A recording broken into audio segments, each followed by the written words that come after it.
গোৱালপাৰা জিলাৰ জলেশ্বৰ আঞ্চলিক পঞ্চায়তে নতুনকৈ স্থাপন কৰা বাছমুৰা সাপ্তাহিক বজাৰত প্ৰশাসনৰ হাতুৰা।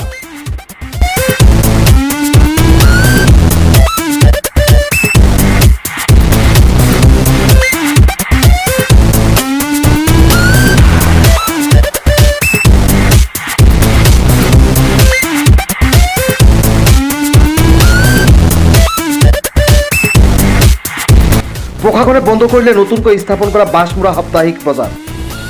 আৰক্ষীয়ে সোধপোছৰ বাবে আটক কৰিছে কৰ সংগ্ৰাহক শ্বাহ আলমক।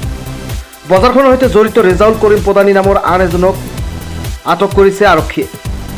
যোৱা 21 এপ্ৰিলত অৰ্থাৎ যোৱা শুক্ৰবাৰে মুকলি কৰা হৈছিল এই বজাৰখন। জানিব পৰা মতে বজাৰখনত বিক্ৰী হৈছিল কৃষিজাত সামগ্ৰীৰ উপৰিও গোধন। আনফালে একেদিনে গৌৰনগৰ ব্ৰিজ তিনিআলিত প্ৰতি শুক্ৰবাৰে অনুষ্ঠিত হয় গোহাট। একেদিনে দুখন বজাৰ অনুষ্ঠিত হোৱাক লৈ সৃষ্টি হৈছিল বিতৰ্ক।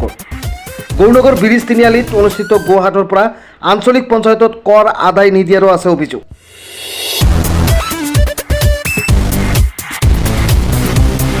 আবেদন কৰিছিলে যে ইয়াত এখন সাপ্তাহিক হাটৰ অতি প্ৰয়োজন আছে। কৃষিজাত সামগ্ৰী উৎপাদন বেচা কিনাৰ ক্ষেত্ৰত খেতিয়ক ৰাইজৰ দূৰ দূৰণিলৈ যাব লগা হোৱাৰ ক্ষেত্ৰত তেওঁলোকে যথেষ্ট কষ্টকৰ হয়। এই ইয়াৰ স্থানীয় ৰাইজে বাছমুৰা অঞ্চলত এখন সাপ্তাহিক বজাৰৰ কাৰণে আবেদন কৰিছিল আৰু আমি এইখন আবেদন আঞ্চলিক পঞ্চায়তত আলোচনা বিলোচনাৰ অন্তত সিদ্ধান্ত গ্ৰহণ কৰে আঞ্চলিক পঞ্চায়তে যে বাছমুৰা অঞ্চলত এখন সাপ্তাহিক হাট বহাৰ কাৰণে অনুমোদন জনায় আৰু সেই মৰ্মে এই ক্ষেত্ৰত আমি মুখ্য কাৰ্যবাহী বিষয়া গোৱালপাৰা জিলা পৰিষদৰ লগত যোগাযোগ কৰি আঞ্চলিক পঞ্চায়তৰ ফালৰ পৰা ইয়াত এখন বাছমুৰাত বজাৰৰ আমি সিদ্ধান্ত গ্ৰহণ কৰোঁ আৰু সেইমতে যোৱা শুক্ৰবাৰে ইয়াৰ বজাৰখন সুকলমে হৈ যায়। আজি হঠাতে পুলিচ প্ৰশাসনৰ মানুহ আহি আমি আঞ্চলিক পঞ্চায়তৰ পৰা নিয়োগ কৰা শ্বাহ আলম টেক্স কালেক্টৰক উঠাই লৈ যায় বুলি ইতিমধ্যে মই গম পালোঁ ইয়াত আহি।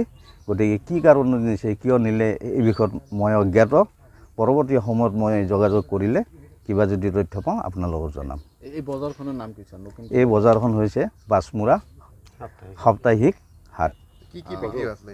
ইয়াতে কৃষকৰ সকলো ধৰণৰ উৎপাদিত কৃষিজাত সামগ্ৰী বিক্ৰী বেচা কিনা। গৰু ছাগলী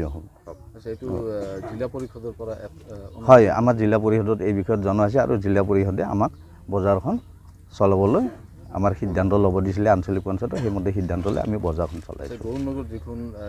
আমাৰ সেইখন বজাৰৰ লগত এতিয়ালৈকে আমাৰ আঞ্চলিক পঞ্চায়তে কোনো ধৰণৰ টেক্স পোৱা নাই আৰু কি ধৰণে চলিছে আমাৰ আঞ্চলিক পঞ্চায়ত অজ্ঞাত।